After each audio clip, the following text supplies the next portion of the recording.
Good evening. Welcome to the City Council meeting for December the 9th. If everyone could stand, Mr. Arnold is going to lead us in the Pledge of Allegiance. Flag is over here. I pledge allegiance to the flag of the United States of America and to the republic for which it stands, one nation, under God, indivisible, with liberty and justice for all. Thank you. Mrs. Ross Marin, please lead us in a roll call. Mr. Arnold. Here. Mrs. Fenderbosh. Here. Ms. Gentry. Here. Mr. Koss. Mr. Shamir. Here. Mr. Smith. Here. Mr. Zuber. Here. Mayor Spetzel. Law Director Ebert. Here. Public Works Director Litzkowitz. Here. Thank you. Mr. Koss informed us earlier that he was not going to be here tonight. Does any member of council have an objection to him not being here? Seeing none, then through general consensus, there is a quorum. Mr. Spetzel has also announced that he was not in today, and we hope that he feels better and returns tomorrow. We're going to go into something that we do once in a while, and that is have a proclamation. And this is something very, very special for my dear friend, Elsie Robinson. And if Elsie, if you could stand and meet me at the podium, thank you.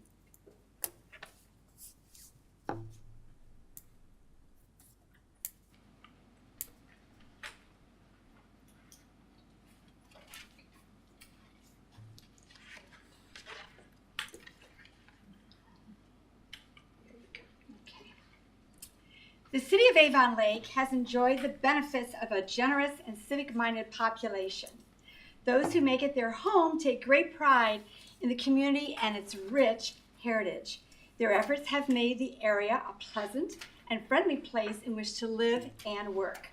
And whereas Elsie Robinson has been a guiding presence in the beautification of Avon Lake as a valuable member of the Avon Lake Garden Club since 1970, she has worked tirelessly with city officials and community leaders in the development of 5 civic gardens.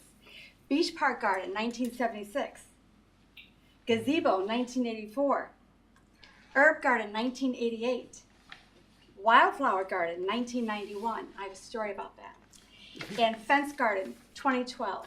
And whereas Elsie has always been an inspiration to others, she continues to mentor and work in the garden she helped to establish and cultivate.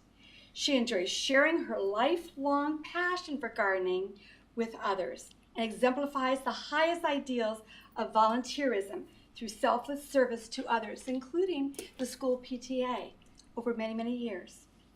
And whereas Elsie has been generous with her time and talent with the Avon Lake Garden Club by holding a variety of offices, including president, chairmanships over the years, she has worked diligently to shape the garden club by providing thoughtful insight and objective recommendations. Her primary focus is what is the best interest of the organization. And therefore, I, standing in the place of Mayor A. Spetzel, Mayor of the City of Avon Lake, do hereby recognize and congratulate Elsie Robinson, who will be 100 on December the 29th, 2024, for her outstanding service to the Avon Lake Garden Club, the community, including her church and the PTA, for her 100 years of life. We extend to her our deepest appreciation for all her dedication, her work, and wish her the very best for all future endeavors. Thank you so much.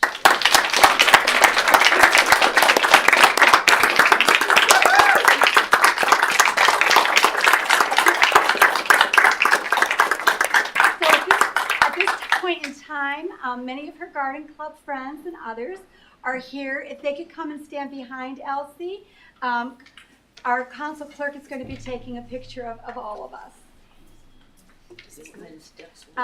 It can't, it's connected, but okay. Yes. Yeah. We're going to snuggle in like we like each other, ladies. I'm not going to have to get on the chair.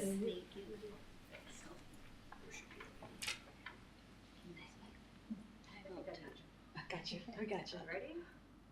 Stinky feet. Garden club.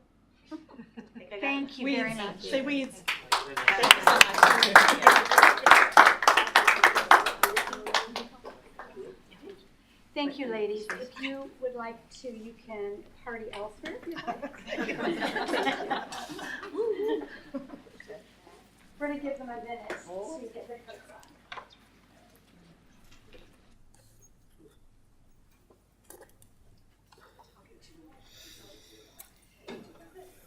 So while they're getting their coats on, I'm going to tell you a little story about the Wildflower Garden. So there were three ladies, Armgard Hurwitz and Diane Ruma and Elsie Robinson, who had a vision of having a wildflower garden here in Avon Lake. And they came in front of City Council many, many times, and the council fathers at that time said, no, no, no, no. And so finally they said, we're not giving up, we're coming back, we're coming back, we're coming back. So what they ended up doing is the council fathers gave them this little grove of maple trees. We all know that maple leaves are really large and very little grows under a maple tree. But these ladies were determined. And the three of them, Elsie, Armgard, and Diana, made a plan. You always have to start with a plan. At that point in time, I-90 was just being created. They went up in front of I-90, what was going to become I-90, in front of the bulldozers, and they had made cookies, chocolate chip cookies, oatmeal raisin cookies, and they gave them to the bulldozer people, operators, so that they could go out and they could dig out the wildflowers that were in front of them. And that's how they collected them. One of the ladies, Armgard, is a landscape architect from Germany. And they were able to cultivate these and raise them, and they ended up putting them into the wildflower garden. And those are the original flowers that we have today at Miller Row Park at the Wildflower Garden. And Elsie was part of it. I just think it's a really sweet story I wanted to share. Now, to get down to business, the next item on our agenda is a public hearing. And if we could have our NOPEC representative come up, I'm going to have Mrs. Gentry introduce this topic. Thank you for coming and joining us again. So Kyla is here to discuss the NOPEC's natural gas opt-in program. Currently, we are able to opt in during the term of electric. If you opt out, you can opt back in for electricity, but for gas, we don't have that program. So this is what Kyla's here to talk about. Thanks. As a reminder, NOPEC is a council of I'm governments. sorry. Could you introduce yourself again, your yes. full name? My name is Kyla Presto, and I am a relationship manager with NOPEC. Thank you. And as a reminder of what NOPEC is a council of governments and has more than 240 member communities that come together for more competitive energy rates for gas and electric. So the purpose of the gas opt-in legislation is so that residents that may choose to leave NOPEC for gas and then later want to return would not have to wait as long to return to the program.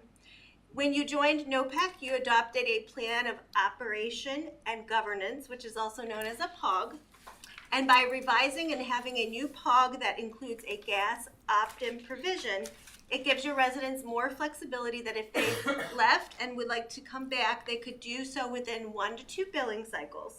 With the current POG, they would have to wait until the next anniversary period for gas, which is every 2 years. And the next anniversary period is not until June 2025.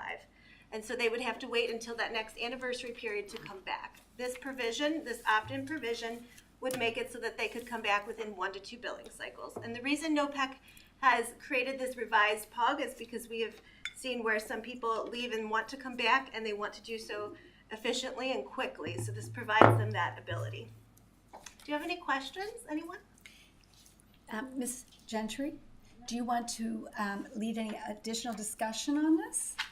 That we're going into the winter and that the prices are going up, people are going to be using more gas, and so this would be a good time to check the apples to apples and see if you want to return back. Okay. Do we have any questions from the audience on this topic? I don't have any questions, I have Kyle, comments. if you would, please, Since a it's a comment. public hearing. Yes, sir. Gerald W. Phillips, 461 Windward Way. I encourage council to pass 24-175 and 24-176. These are ordinances that will help the residents of Avon Lake give them an opportunity to have more choice, similar to what they have with the electric opt-in. I think it's good that the residents have this option, so I encourage passage of it. Thank you. Thank you for your comments. Anyone else? Want to have a comment? Come forward. Okay, seeing no one else, we're going to close the public hearing. Thank you. Approval of minutes. We have 2 minutes in front of us, September the 9th, 2024, and September the 23rd, 2024. Are there any corrections, deletions, additions on either of them? Seeing none, then they will stand as approved and published, as published to be approved. Any correspondence? I don't have any correspondence to report. Any correspondence from my fellow colleagues? Okay, we'll move on to reports. Mr. Mayor is not here. The next report is Council President. I'm sure if the mayor was here, he'd want to say something about this past weekend, Light Up the Park. I know I participated along with a number of other people, and it was probably the best Light Up the Park event we have had. It was amazing the number of people that arrived, and that I saw the horse-drawn sleigh that Santa came in with, and the carolers that were here from the Presbyterian Church, along with the ice carvings. They were gorgeous ice carvings, very, very professionally done. It's too bad it warmed up, or they would still be there. They were there the next day. I know Saturday I saw them. And also I wanted to thank a number of other people. There was a petting zoo that was there. Nick Yarum was in charge of the event with Mr. Fatch, and brought in lots and lots of cookies from our cookie bakers throughout the city, along with hot chocolate. And the service department did an outstanding job with the lighting and planning. And I understand there was even an engagement that took place at the park. And those of us that were with Greening Avon Lake had a very successful time, made a lot of people happy going home with wreaths and other greenery. So I know that he would want to speak about that. The next one is that council will be meeting for the very last time this year in a double meeting next Monday. It's going to be a CCM and a council meeting on December the 16th. It'll start at 7 p.m. I wanted to remind all the council members that at your seat there is an employee evaluation forms. It's that time of year for council clerk and deputy clerk. If I would like to have them turned in to me tonight, if at all possible. The latest would be tomorrow morning. Valerie Rossmarin will be reviewing the ones for the deputy clerk. We will be passing those on to her. I know several council people would like to speak with Valerie directly, and that's great. Also, council members have received proposed chapter changes for chapter 220, and also a council policy items have been sent to all the council members as proposed council policy items that right now do not exist in writing. We like to put them into writing. These are items that we'd like to attend to in the new year. Are there any questions for Council President by my colleagues? Okay. The next one will be the Law Director. Do you have a report? I have no report. Thank you. Public Works Director, a report? I just have a couple updates. First of all, the work on City Hall. So they're in the painting phase right now. Ceiling tiles are on site for replacement as needed. Flooring is in the process of, it's been ordered, and so we're working our way out of that project there. Additionally, I just wanted to provide a brief update. We've made some really good progress through leaf collection this season, and we're going to be converting one of our trucks back into brush collection. So that truck, look for brush collection to start up this week. And we'll be starting on the east side, working towards the west side behind the leaf crews as they work through this current round of collection.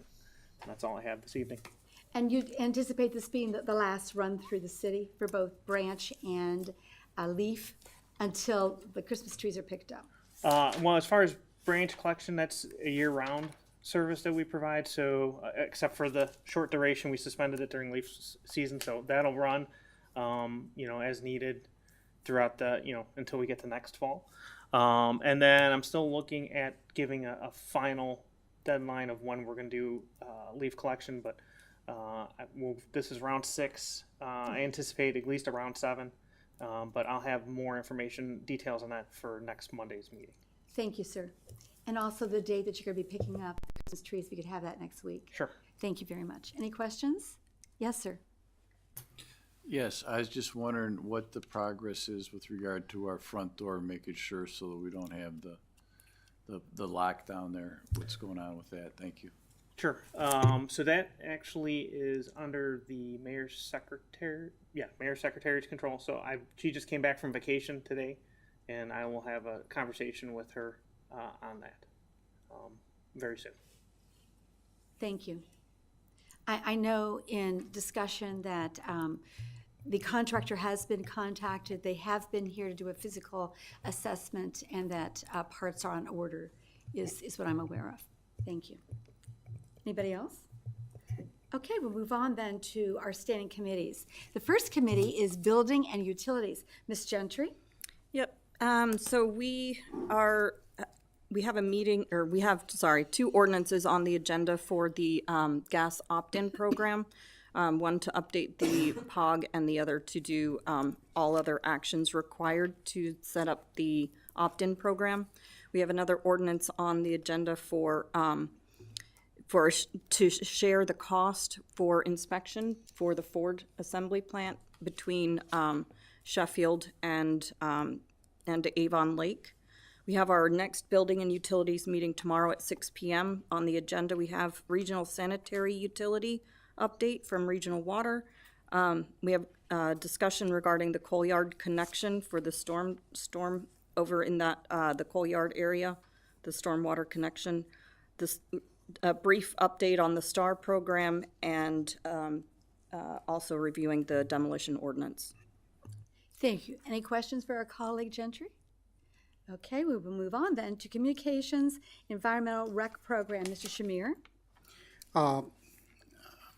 Within the CRP, EAB is working on putting together a lessons learned session for procedural requirements associated with connection of industrial facilities into the city's stormwater system. This is, again, a function of what took place with the connection of the coal yard into the city's coal yard pond into the city's stormwater system, and we'll be working in conjunction with buildings and utilities as well. Thank you. Any questions for Mr. Shamir, for my colleagues? Then we will move on to the Economic Development with Mr. Arnold. Thank you. I have no report. Thank you. Any questions for Mr. Arnold? Seeing none, we will move on to Finance. Mr. Zuber. Thank you, Madam Chairman. The Finance Committee, we actually had 2 meetings last week. The first was on Tuesday, the 3rd. We had a discussion about the budget.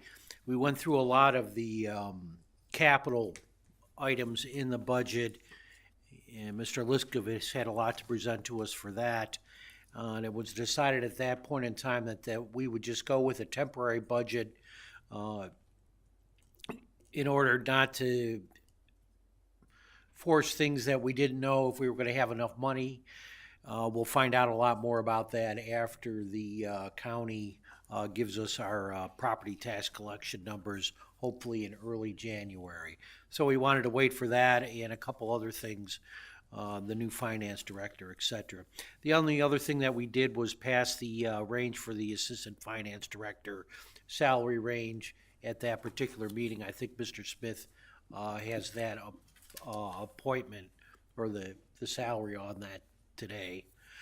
The next meeting was a joint finance and public safety and health committee meeting, and that just involved the discussions about the fire station.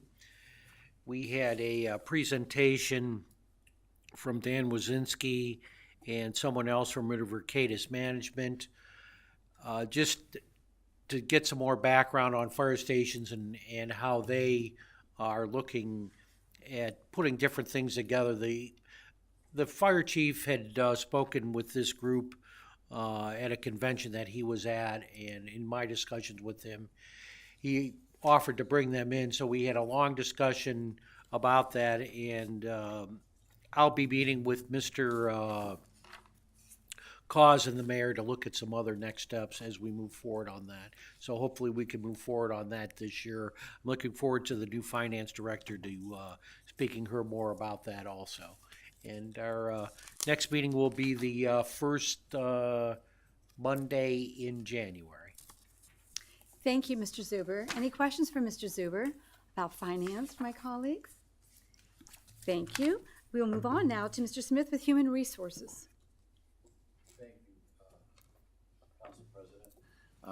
In Human Resources, we had a meeting this evening at 6 o'clock. We covered at that time the new finance director appointment, which will be coming next week with a suspension of the rules. It's said Beth Crossy, and we had that discussion. The Engineering Tech 2 appointment of Matt Horner in the Engineering Department under the direction of Mr. Liskovic at this time. We also discussed the Finance Clerk Payable appointment of Julia Lopek. Those are both going to be coming to council this evening for their appointments. Further, we discussed the ongoing union negotiations. It appears that the union negotiations are making some headway toward resolution, and there was an update on the Communications and Technology Director search, and they're still working on that. Did you want me, Madam President, to discuss the Civil Service Commission updates at this time or separately? Yes, please. We also discussed the Civil Service Commission updates. The Civil Service Commission met on December 2nd. They discussed the firefighter paramedics eligibility list. I attended that meeting. They also discussed some police department business relative to the eligibility list with the removal of one candidate and the appointment of a candidate. There's going to be next week on the agenda Michael Cipro, who currently works at the police department as a dispatcher, and that will be coming before council as a suspension of the rules and a emergency appointment. He is going to have to go through the Cleveland Heights Academy. His effective work date will be January 2nd of 2025, and they're going to want to have him sworn in at the meeting next week as well. There are some civil service exams going to be taking place for dispatchers on January 29th, and there is going to be testing for the chief and the lieutenant positions on February 26th of 24 from 9 to 11. And then also was the Public Works, which I think I already discussed with regard to Matthew Horner. If there's any questions, I'd be glad to answer them. Or if it's regarding Mr. Horner, Mr. Liskovic can answer those questions. Thank you. At this point in time, do you want to introduce our new finance Sure. director? Sure, I'd be glad to. We can bring the HR director forward to make the introduction if you'd like. Sure. Ms. Kernia, Ms. Crossy.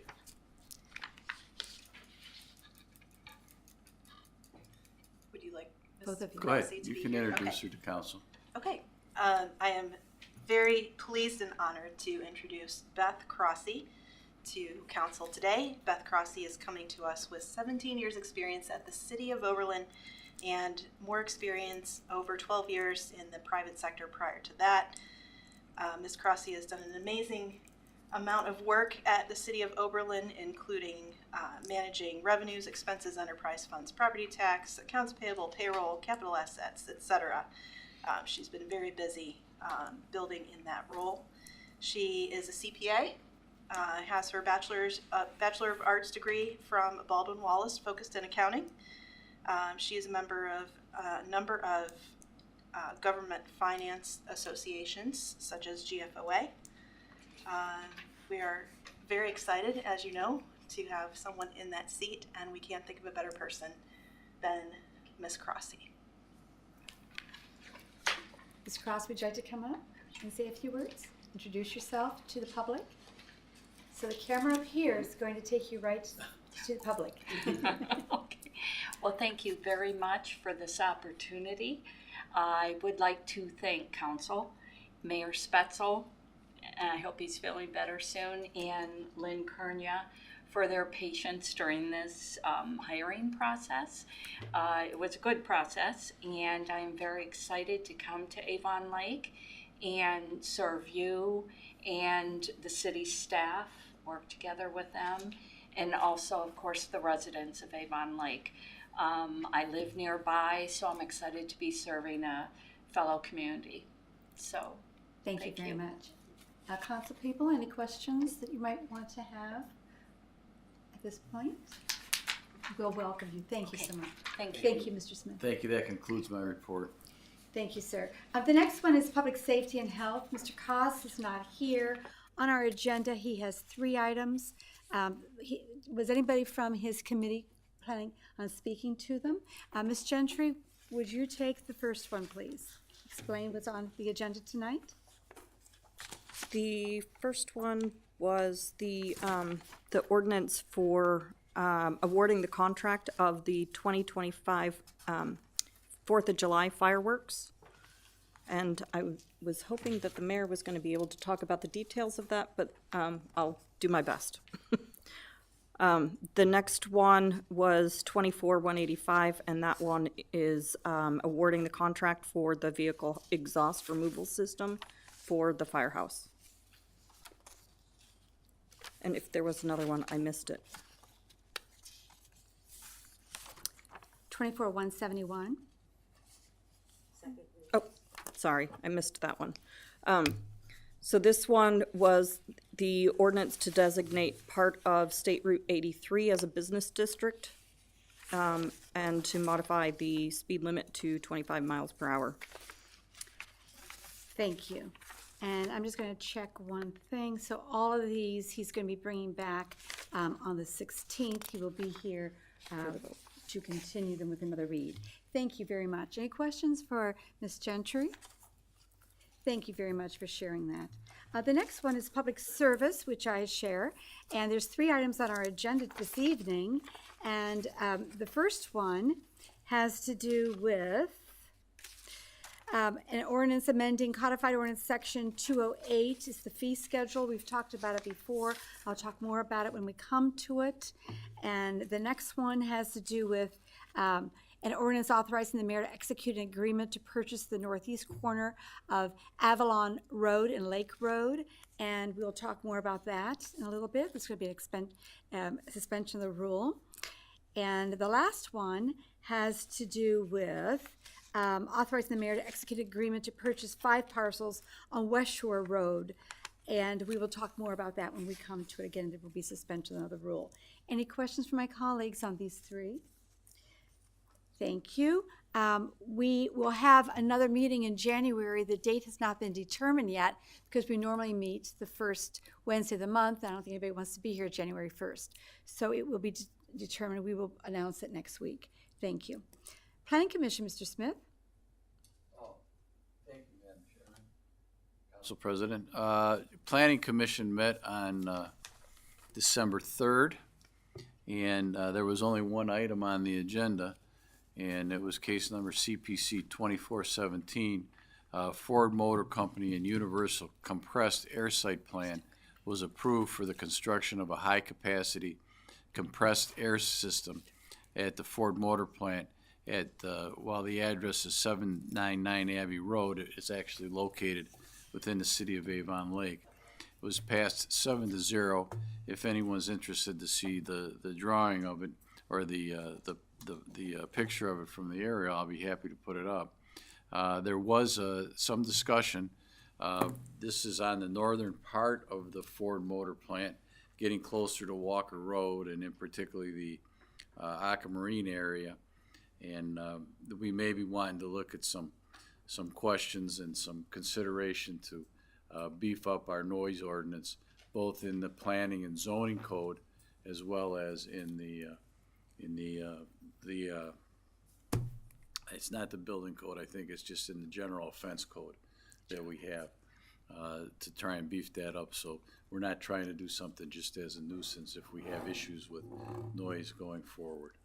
So, But Mr. Smith, I the- would recommend that you meet with Mr. Cos because he's chair of the safety committee, and that would be a joint meeting between the two of you. Planning, you can work with Ted Esborn to work on a noise ordinance. You can either bring it here first and then take it to planning, or you can take it directly from planning and then bring it back here. It's up to you. Yeah, well, Ford and their representatives from the Universal Compressed Air Site, Universal Air Site, Compressed Air Site, was very clear that they'll be very sensitive to that and work hard to make sure that there is no noise issue over there. So Thank you, sir. Any questions for Mr. Smith? Okay, the next one is the zoning board, and usually the mayor handles this. There will be a meeting on the 11th of December at 7 p.m., and I'm looking at two cases.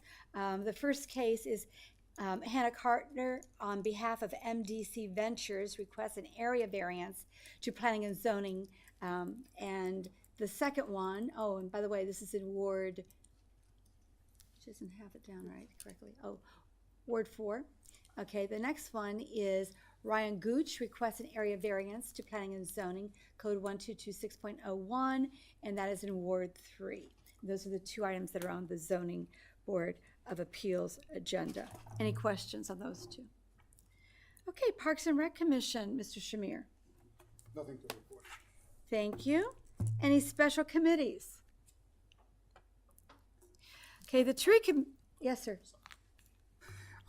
As a part of the Walker Ad Hoc Committee, there was a discussion to do a lessons learned session associated with the Walker Road wetlands issue. So that is an initiative that's going to go on in the first part of the year, next year. Thank you. And this will be through the ad hoc, or will this be a lessons learned that will be brought to City Council through a committee? It would be brought through the City Council through a committee, and that is to be determined yet. Okay, thank you. Thanks. So you'll be working with Council President Yes. on determining the committee. Thank you. And then the Tree Commission is going to be meeting this Wednesday at 6 p.m. at the old firehouse. And we're going to be going over ordinances and some changes. And I'm very happy to share also that Mr. Liskovec, along with Selena Kreitzler, were able to submit not only the Tree City USA through the Arbor Foundation, but also the Growth Awards. And so we will be hopefully receiving those in the spring. Thank you. Any other special committee reports?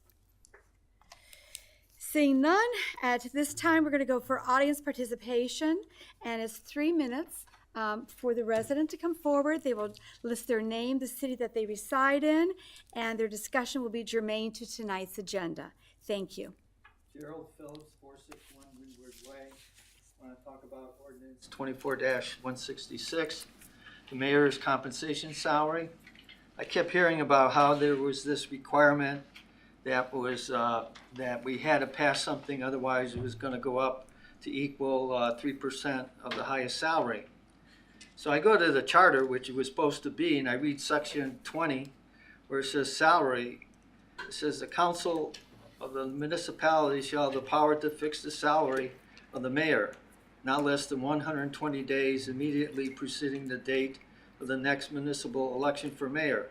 The compensation for mayor may be modified for the next term and shall not thereafter be changed with respect to such term. I would expect that when I went to the city charter, that I would find this so-called amendment, but it isn't. And the fact that your charter isn't updated is kind of shocking.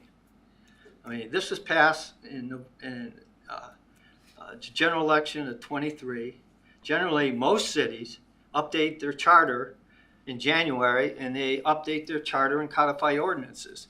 So I find it shocking that we don't have it updated. I had to go dig and research and go back and reference ordinance 1 2015. And then finally, I came across an ordinance, 23107, which basically put a charter amendment on the ballot. Supposedly, this charter amendment was passed by the Charter Review Commission. I made a public records request for the meeting minutes of that Charter Review Commission because I find it shocking that such an amendment, okay, was offered, but I guess you have to based on the charter amendment. I request, and I think this council should consider repealing and put on the ballot a repealing of that charter amendment. As far as the other items on the agenda, 24-182, 24-189, I'd like an appraisal for those particular properties that the city is purchasing.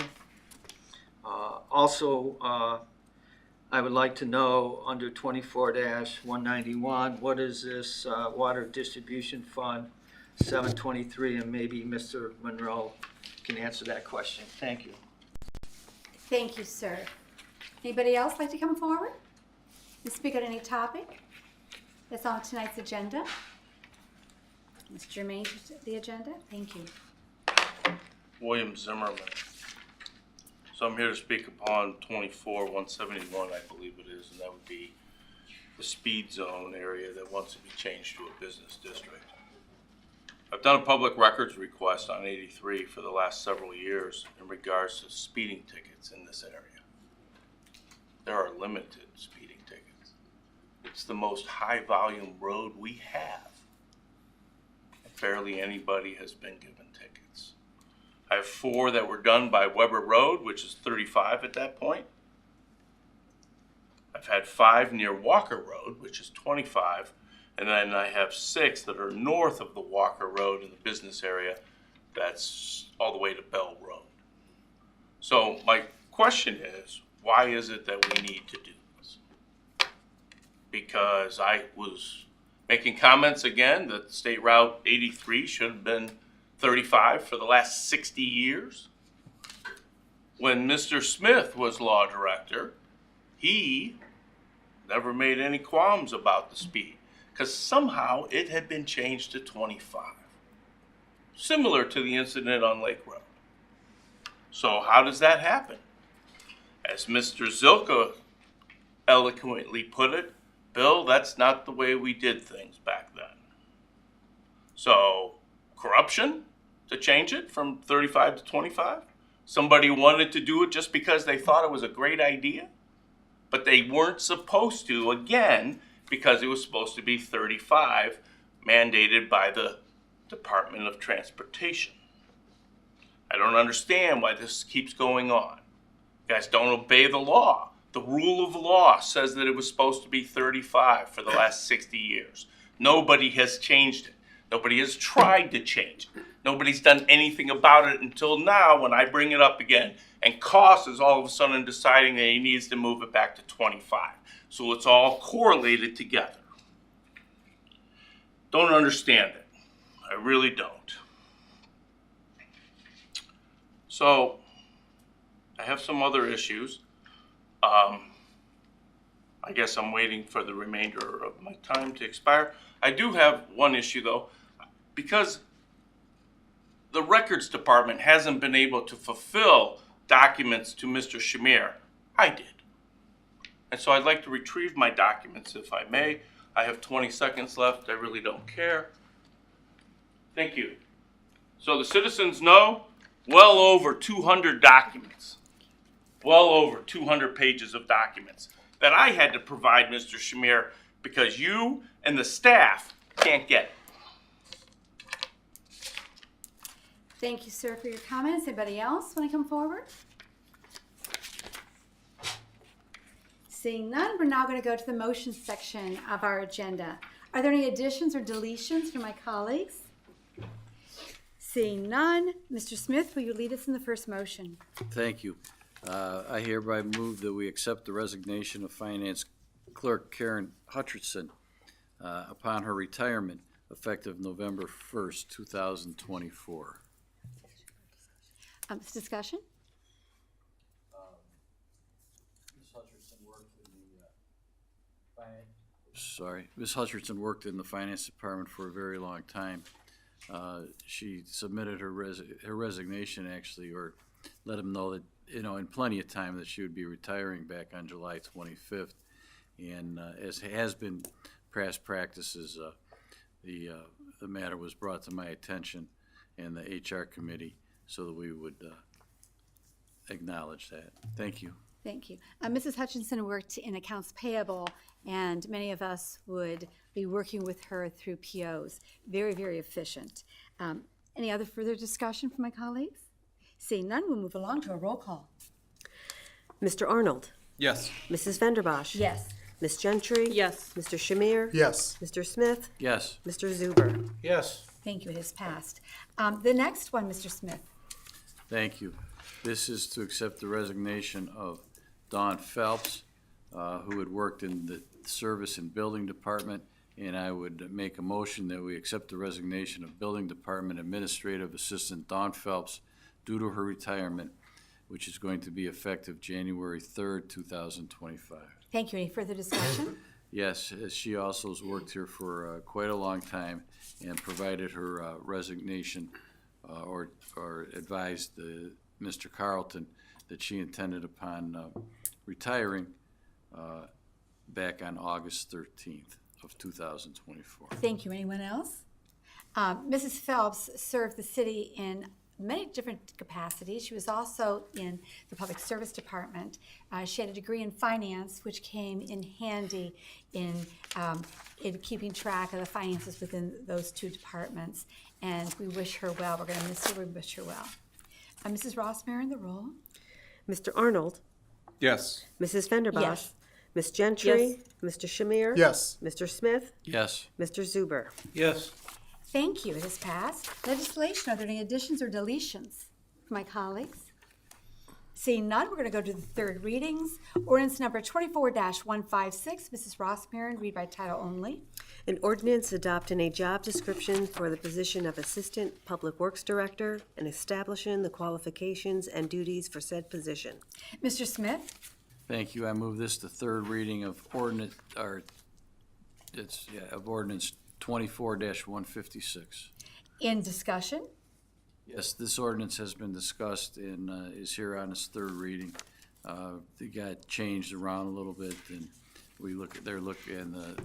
the Public Works Department is looking for passage of this job description. Thank you. So, sir, did you say move for passage? I thought I did, but I'll say it again. I move for passage. Thank you very much. Mrs. Rossmarin, the roll. Mr. Arnold. Yes. Mrs. Vanderbosch. Yes. Ms. Gentry. Yes. Mr. Shamir. Yes. Mr. Smith. Yes. Mr. Zuber. Yes. Thank you. It has passed. Ordinance number 24-157R. Mrs. Rossmarin, read by title only. An ordinance adopting a job description for the position of Public Works Supervisor and establishing the qualifications and duties for said position. Mr. Smith? Thank you. I move for passage of temporary ordinance 24-157R.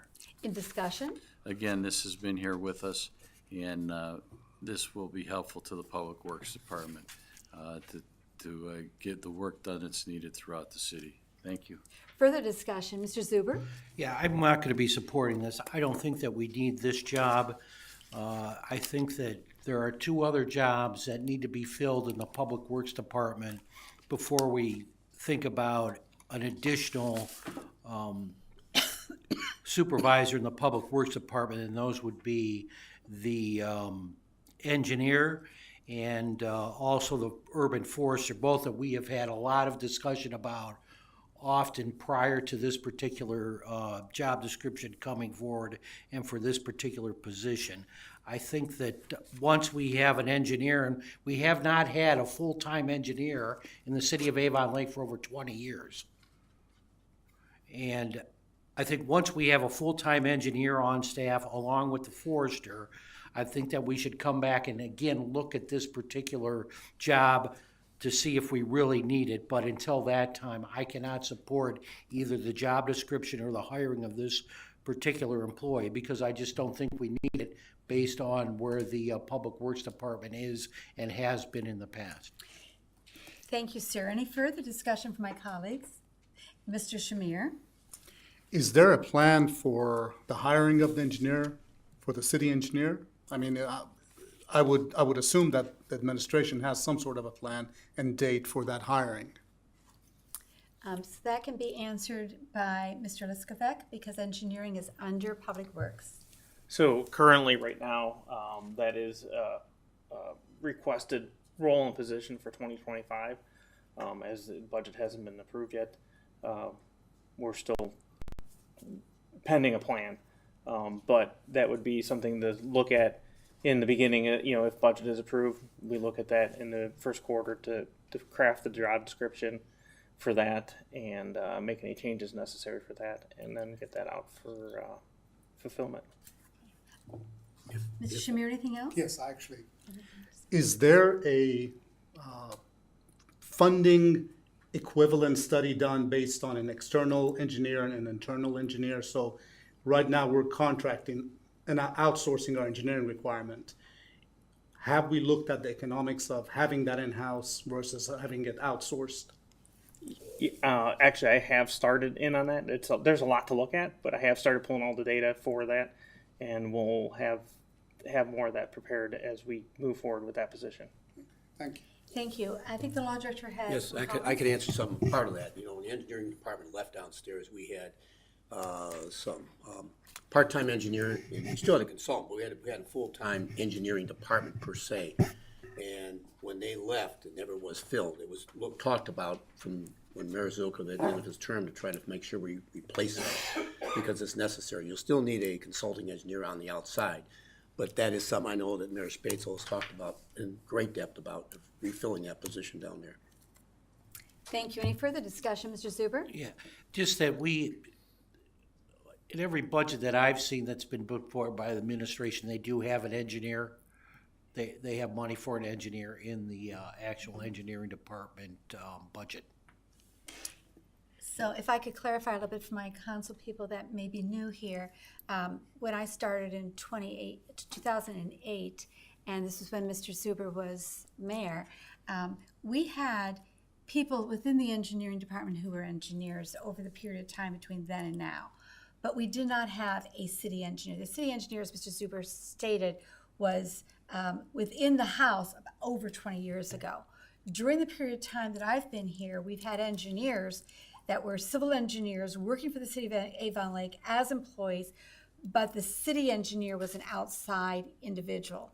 This administration is looking at having an in-house city engineer, but still having a consulting engineer on the outside for those terms. Any further discussion? Yes, sir. If I just may add with respects to that, with the supervisory position, the department and the city has grown tremendously over time. We continue to provide consistent services, adding new services, and at the end of the day, we need to make sure that we have ample coverage, not only for support to all the staff members that are performing the services, but for accurate record keeping, documentation, and planning moving into the future. So that's essentially part of the reasoning, or a good chunk of the reasoning, why that position is being requested for the department. Thank you. Any further discussion among my colleagues? Seeing none, Mrs. Ross, may we have the roll? Mr. Arnold? Yes. Mrs. Fenderbosh? Yes. Ms. Gentry? Yes. Mr. Shamir? Yes. Mr. Smith? Yes. Mr. Zuber? No. Thank you. It has passed. The next ordinance, 24-166. Mrs. Ross Marin, would you please read it by description and title? By the title. An ordinance fixing the salary of the mayor in accordance with the provisions of the Avon Lake Charter, repealing ordinance number 1-2015, and declaring an emergency. Mr. Zuber. I move for passage of ordinance number 24-166. In discussion. This is the third reading. This is to increase the mayor's salary to $125,000 based on the recommendation of a citizens committee. If we do not take action on this particular piece of legislation, the charter says the mayor's salary would go with the 3% higher than the highest department head, which currently is the fire chief, so the salary would go up to $155,000. And I think that most of council and certainly the mayor have talked that they do not want to see that salary increase to that amount, and this is the recommendation of the Citizens Committee that was gave their presentation to council and had, I believe, 4 separate meetings in regards to this. Thank you very much, sir. And the charter that was spoken about earlier was one that was passed by the residents of Avon Lake. We contract with American Legal. American Legal has told us that they will have us up to date in the next 3 to 4 months in in 2025. Any further discussion on this topic? Mrs. Rossmarin, the roll. Mr. Arnold? Yes. Mrs. Fenderbosh? Yes. Ms. Gentry? Yes. Mr. Shamir? Yes. Mr. Smith? Yes. Mr. Zuber? Yes. Thank you. It too is passed. We're now into the second readings. Ordinance number 24-171. Mrs. Rossmarin, read by title only. An ordinance to designate a portion of State Route 83 as a business district pursuant to codified ordinance section 402.07 and to modify the speed limit to be 25 miles per hour only within that portion of State Route 83 within the business district and declaring an emergency. Ms. Gentry? Yes, this was discussed in our public health and safety and voted out of the committee. So this was the changes to identify the business district as it was intended. When I believe this happened, I'm assuming this happened when they changed the speed limit on Walker, is my understanding, but that could be speculation. I'm not sure. But the intent is to change the business district, identify that area as the business district, so that the 25 mile per hour is. Thank you. This is the second reading. It will go for a third reading. Any other further discussion by my colleagues? Seeing none, then we will go on to ordinance number 24-175. Council Clerk, please read by title only. An ordinance approving the plan of operation and governance for the NOPEC opt-in gas aggregation program for the purpose of jointly establishing and implementing an opt-in gas aggregation program as a NOPEC member. Ms. Gentry? Yes, this is the plan of operation and governance that was discussed by Ms. Presta, sorry, Presta. And so this was to pass the operation of governance, and then the following ordinance is to, for all other actions necessary to establish that opt-in program for the gas. Thank you. Now for this particular one, further discussion by my colleagues? Seeing none, we're going to go on to ordinance number 24-176. Ms. Rossmarin, if you would read by title only. An ordinance authorizing all actions necessary to establish an opt-in natural gas program pursuant to section 4929.27A1 Ohio Revised Code, jointly through NOPEC as a NOPEC member. Ms. Gentry. So just as I mentioned before, this is all other additional actions necessary to establish that program for NOPEC. And again, there will be a third reading on both of these. Any further discussion by my colleagues? Seeing none, we will go on to ordinance number 24-177. Mrs. Rossmarin, read by title only.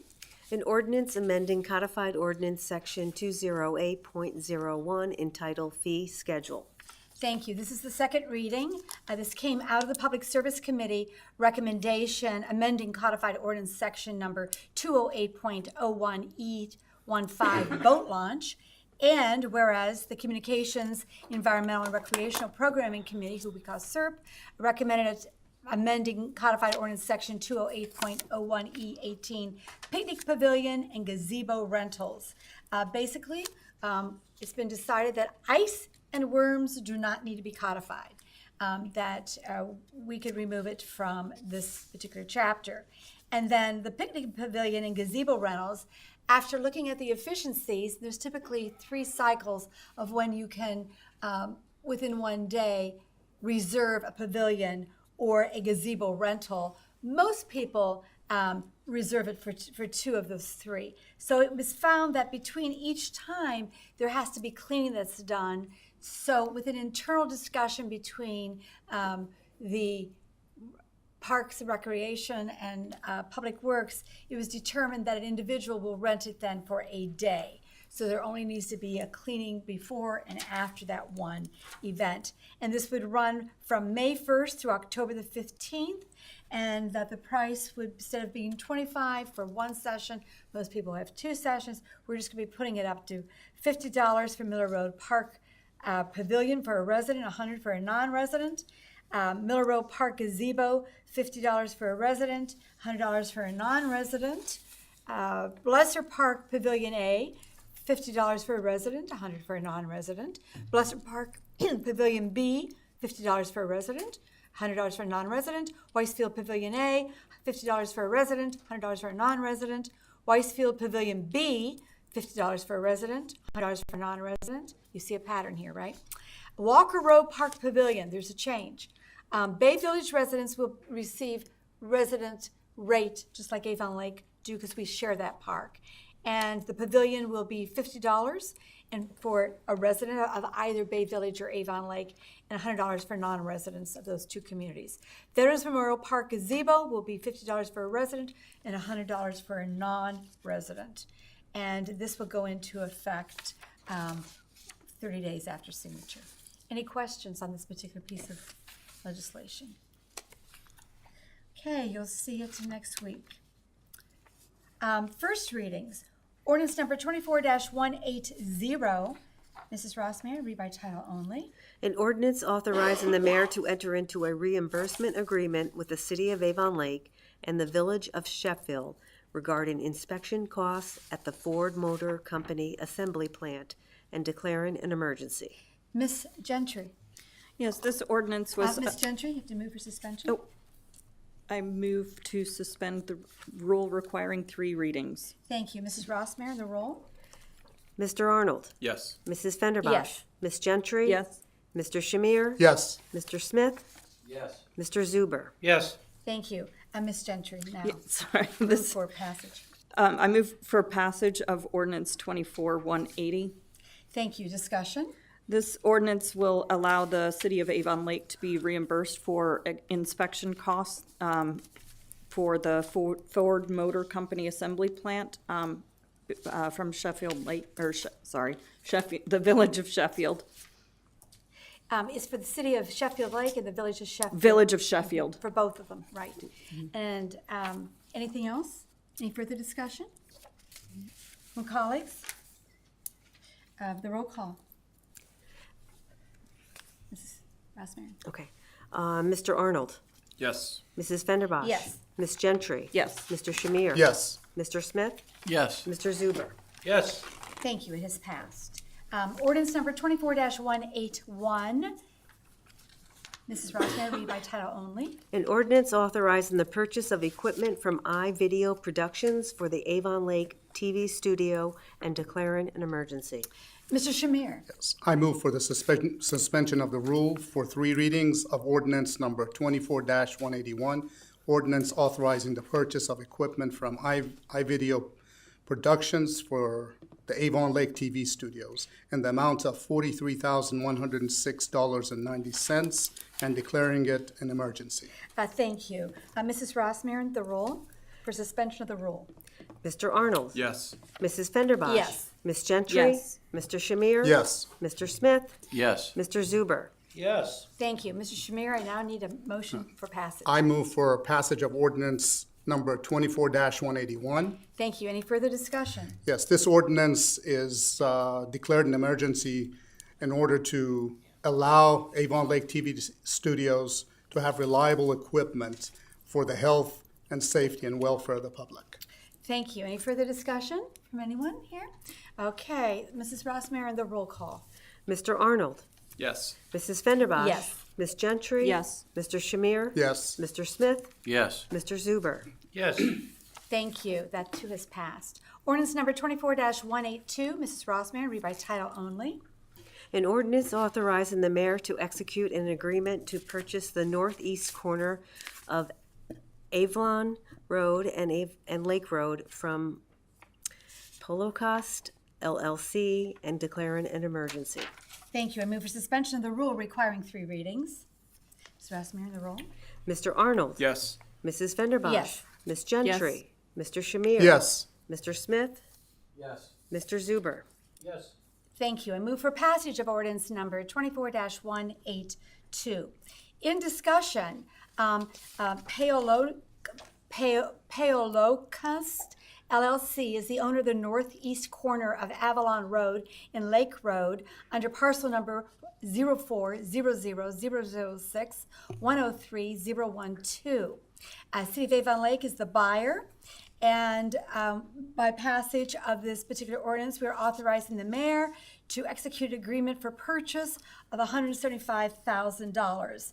This is declared to be an emergency measure, the emergency being the necessity of fulfilling the terms of the agreement. Thus is for public health, safety, and welfare. Therefore, this ordinance shall be in full force and effect immediately upon passage and approval by the mayor.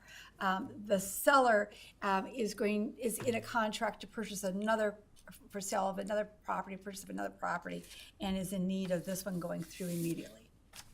Mrs. Rossmarin, any further discussion with anybody? All right, Mrs. Rossmarin, the roll.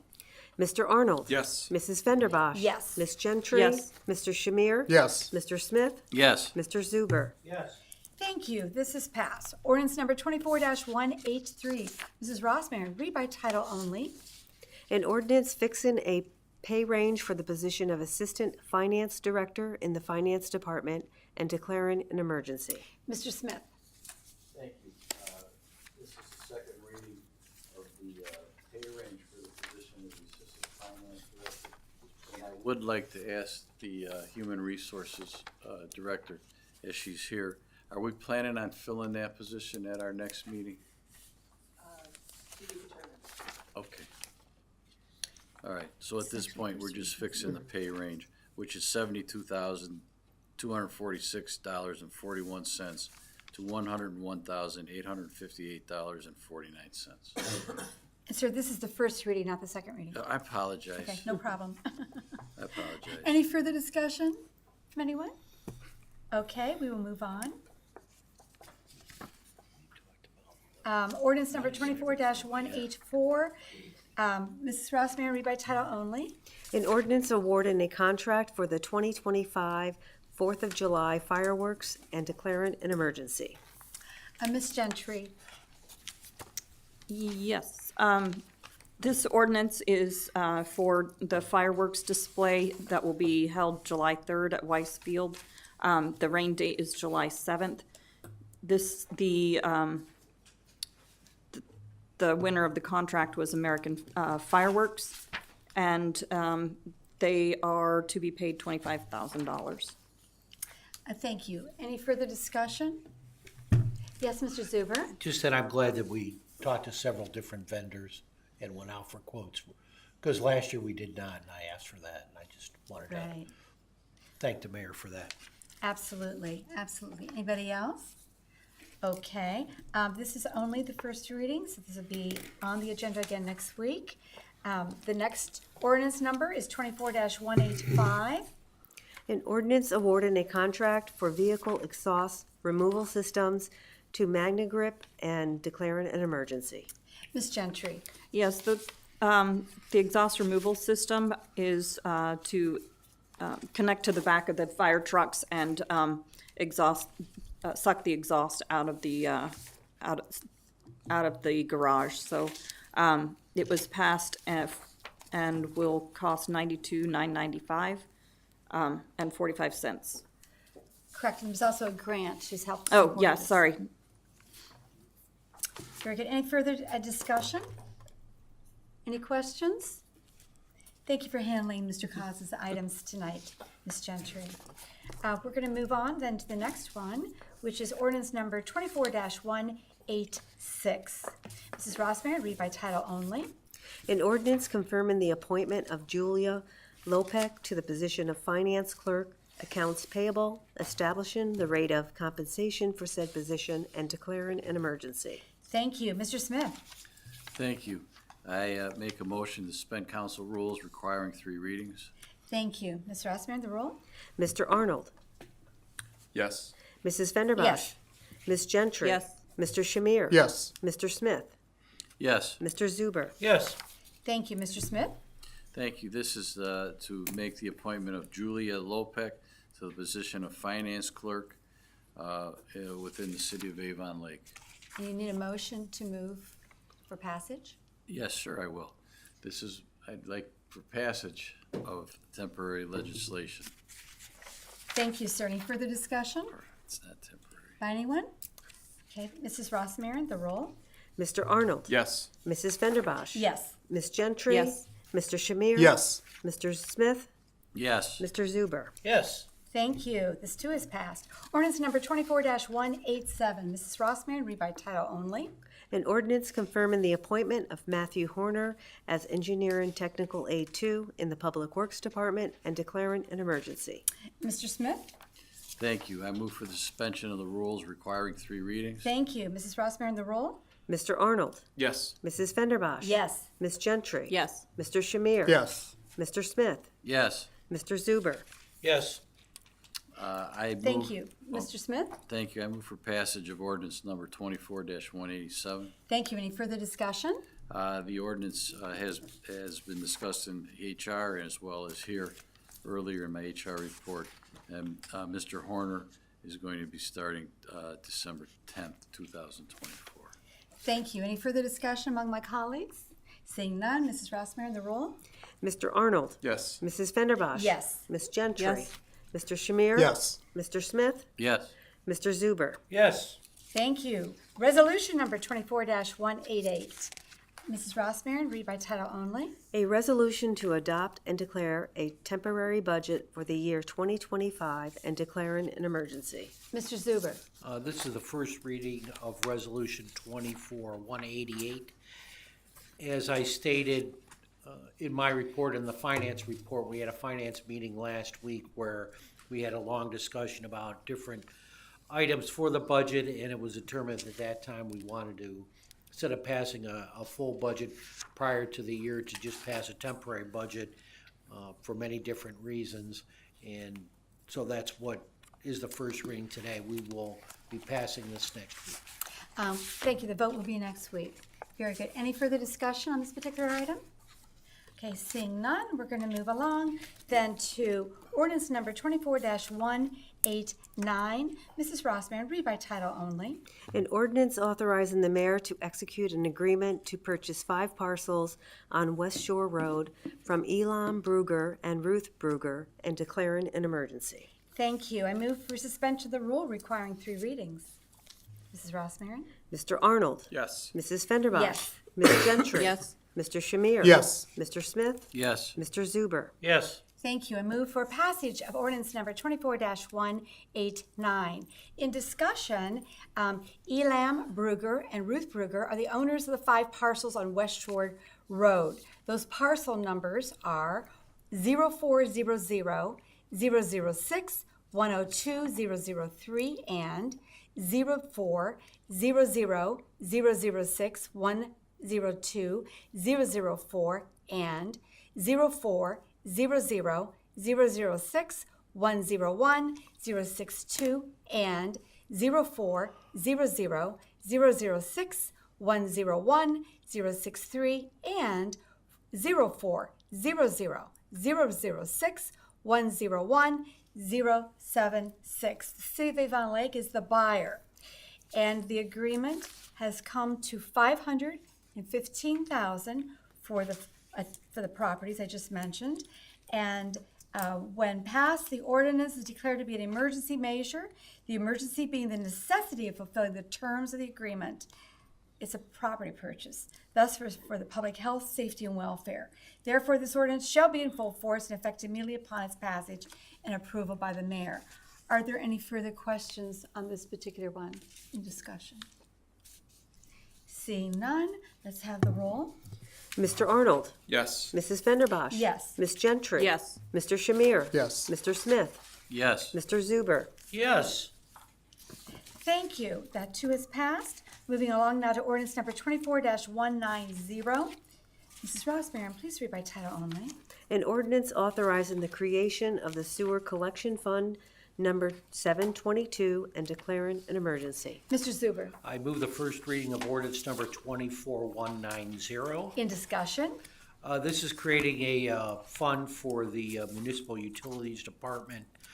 We will have this on the collective committee meeting next week, and we will be moving for passage. Thank you, and this is a fund number 722 sewer collection fund. Any further discussion? Yes, Mr. Shamir? Just a question. What will be the fund used for? And excuse my ignorance, I'm just trying to get clarification what the utilization of the fund will be. At this point in time, I don't know. I don't know if Mr. Monroe can deal with it. We have to, every time there's a new fund, we have to establish it by ordinance.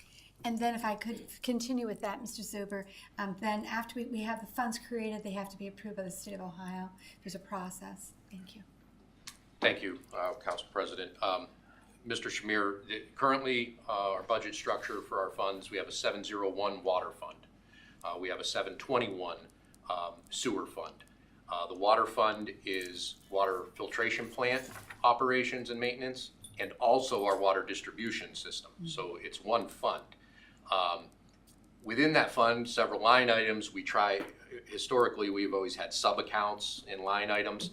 What we're doing here is we're splitting the funds so that we can better detail the operations and maintenance for specific operations, just the collection system on the sewer fund, just the distribution system on the water fund. So ideally, we have Fund 701, it's going to be the water filtration plant. We would have had 702 to be water distribution, but that one's already taken. So we had to ask for 722 and 723. The Board of Municipal Utilities did pass this last week at their meeting. This is the next step. As Council President stated, we are required by the Auditor of State in the creation of new funds to have resolutions, ordinances passed, and then we filed the appropriate paperwork. Thank you. Thank you. Thank you for the explanation. Any further, if you could stay for a second, any further questions for Mr. Monroe? Thank you, sir, for coming forward. And this will be up again, Mr. Zuber, next week. Is that correct? That'll be up for passage next week. Thank you very much. Thank you. Okay, ordinance number 24-191. Mrs. Rossmarin, read by title only. An ordinance authorizing the creation of the water distribution fund number 723 and declaring an emergency. Mr. Zuber. I move the first reading of ordinance number 24-191. In discussion. I think it was pretty well covered in the discussion of the last one. And this is 723 Water Distribution Fund. Thank you. Any further discussions from Mr. Zuber? We will also move for passage next week on this. Absolutely, it'll be on the agenda. Thank you. Any further discussion from Mr. Zuber? Seeing none, we're going to go to public input. It's at that point in time when the public can come forward and state their name, the city of their residency, and they have 5 minutes to speak on any topic. Coming forward. Hello. Gerald W. Phillips, 461 Windward Way. I'd like to make some comment from a document called Guidelines for Public Comment in Local Government. This particular document I found that was circulated in front of a governmental body in the city of Avon Lake. Hearing from the public is a critical part of your role. You need to be in touch with your public, to be responsive, and to appear responsive. The purpose of the public comment period is for you to learn the views of the public.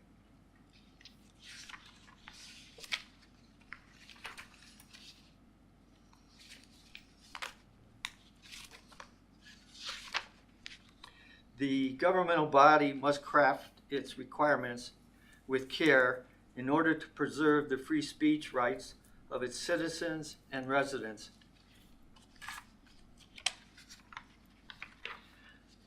These comments about the First Amendment. The public has a right to make personal, critical, or harsh remarks, including vulgarity or obscenity. The courts have found that members of local governments must follow the rules of decorum, but members of the public are not bound by them.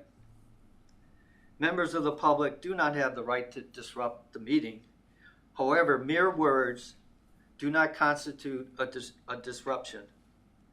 All concerned should become familiar with this law on this point. Some bodies may have rules or like to have rules, like any person making boisterous, impertinent, or slanderous remarks can be removed from the meeting or stopped as far as public comment. But if you have such a rule, you may subject yourself to First Amendment challenges in court. The body language and manner of the chair and other elected officials are critical to running successful public comment sessions. Public members should listen to each person speaking as if there were no one else in the room. This takes a lot of energy. Board members should refrain from using cell phones or laptops, whispering to each other, or otherwise demonstrating a lack of interest in what the public is saying. It is helpful to see oneself on video in order to gauge the impression that you give to the public.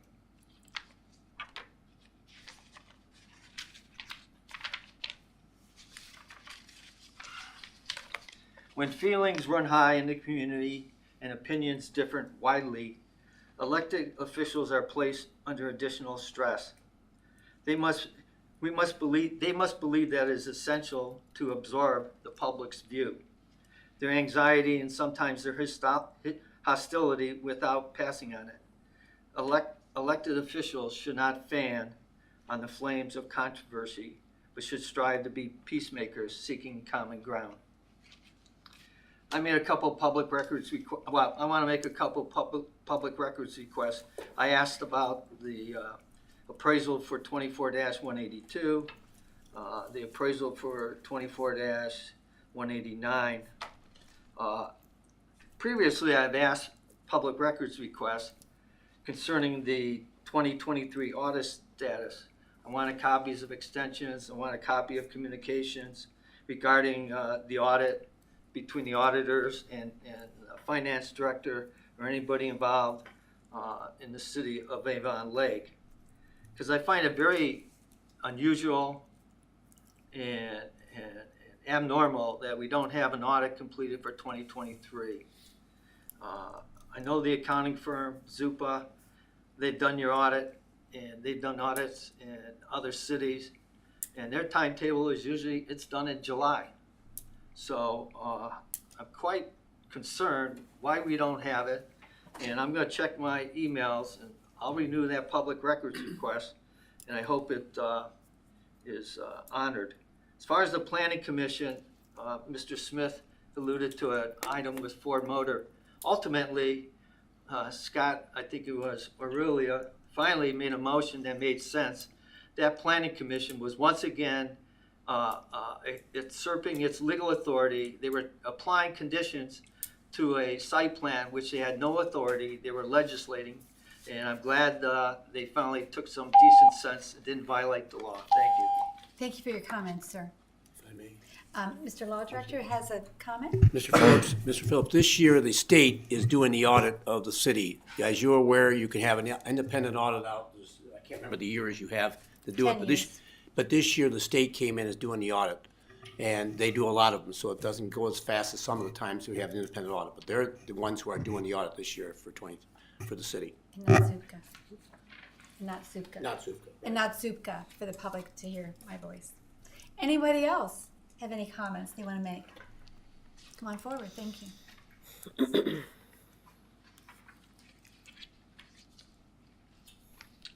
William Zimmerman.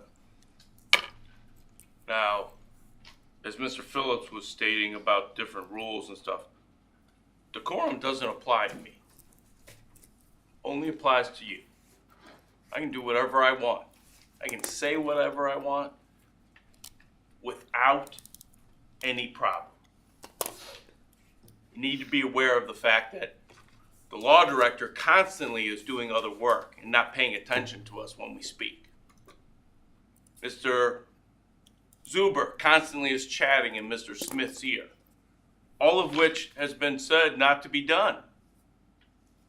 I know last week you stood up for me and said, no, they can't do that, when I pointed it out, that they were conversing again. This has been going on for me for 2.5 years. Zilka used to do it. O'Donnell used to do it. Everybody still thinks that they can do whatever they want as the law director starts working through more paperwork. This is ridiculous. Every citizen should be treated fairly and equally. Isn't that the idea of democracy? We're all treated the same. So I have a question. When I make a public records request for billings from Mr. Todd Davis, I get this, 2 pages. When Gerald makes it, he gets 50 with itemized documents and shows where the time has gone, meetings, all kinds of stuff. How is that the same? Special ed meetings with the Brownfield Committee. The Brownfield Committee, the committee that is a rogue committee, part of the CIC, who hasn't kept a single minute because I've asked 3 times for minutes from their meetings. You should be out of here.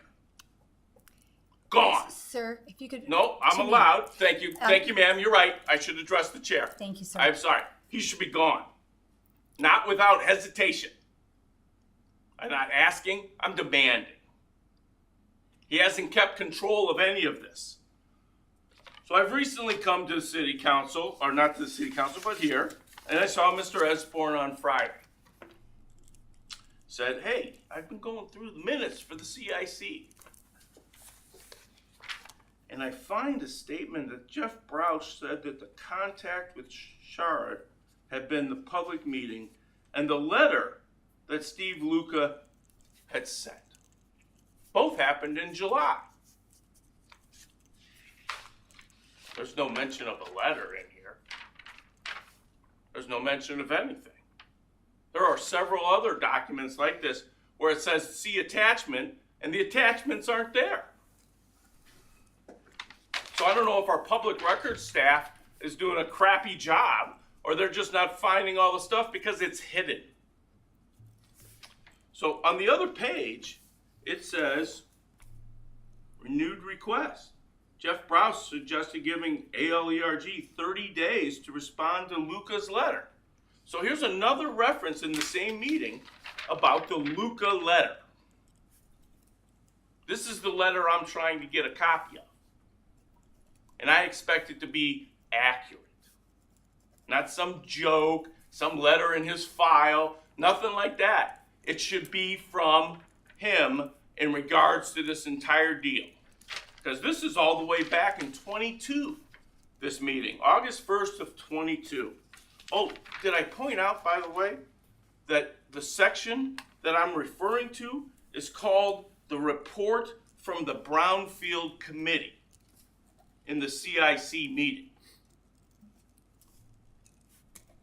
How is that possible? Brownfield Committee doesn't exist. I can't get minutes for any of their meetings. They have meetings on the phone.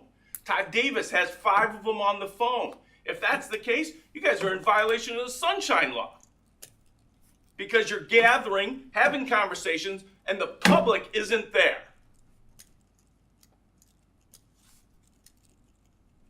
We have the right to know. We surely have the right to be informed.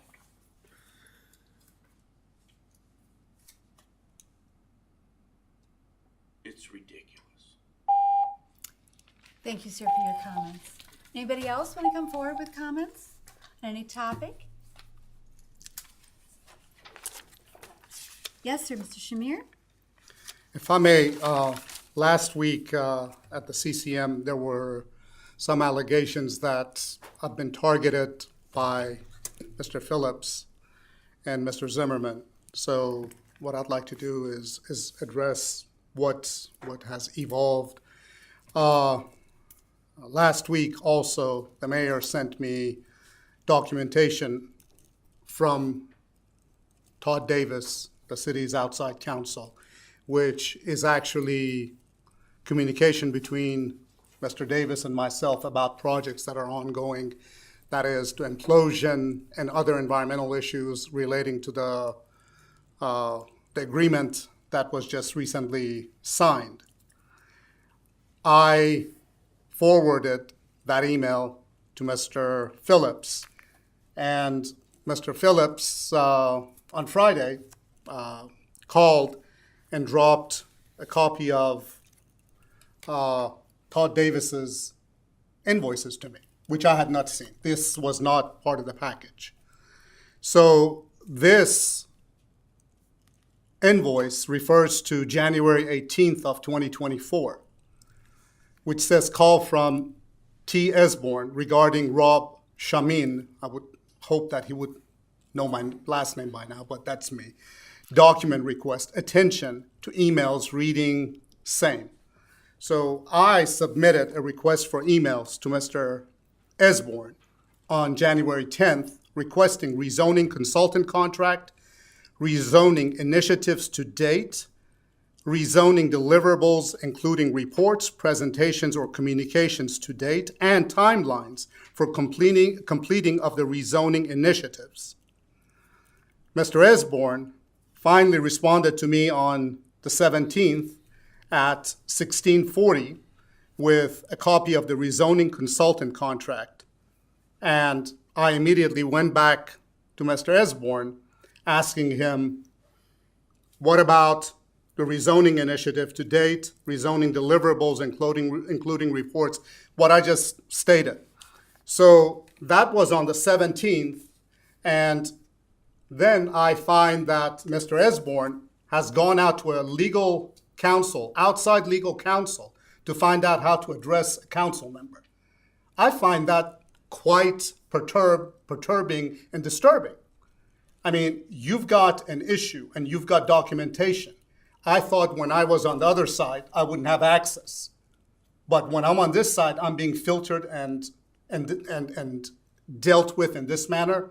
I find that quite disturbing.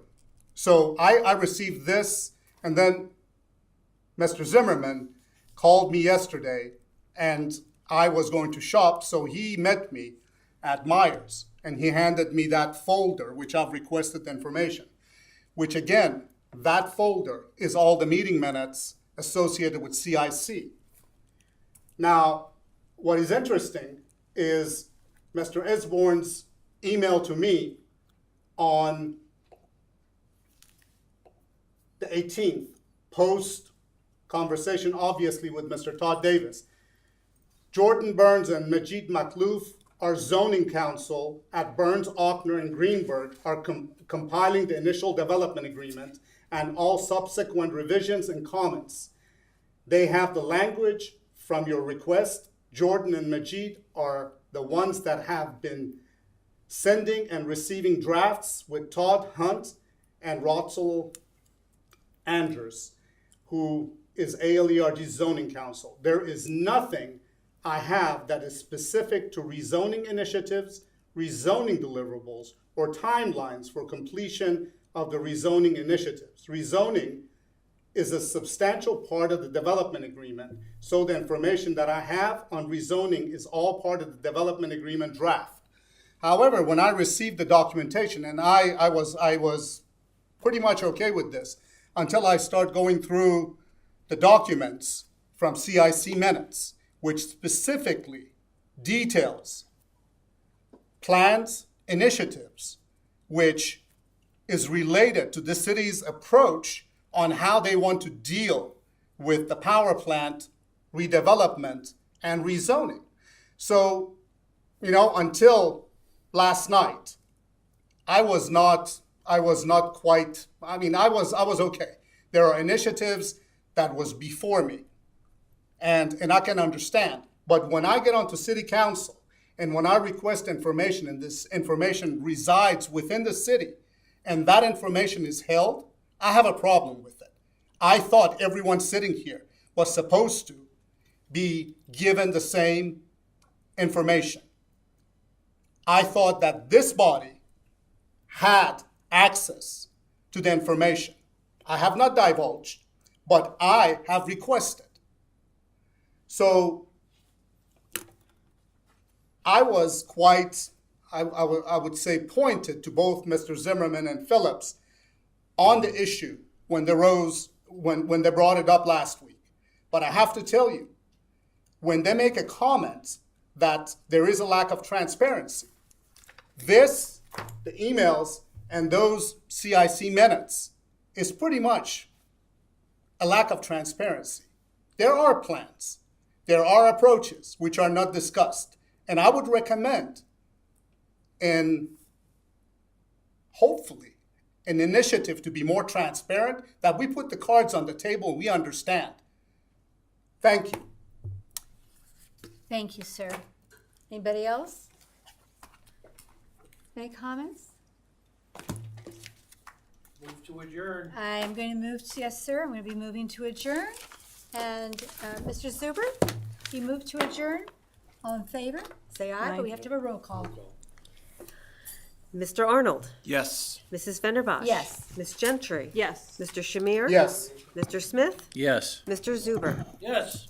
Thank you. The meeting is adjourned.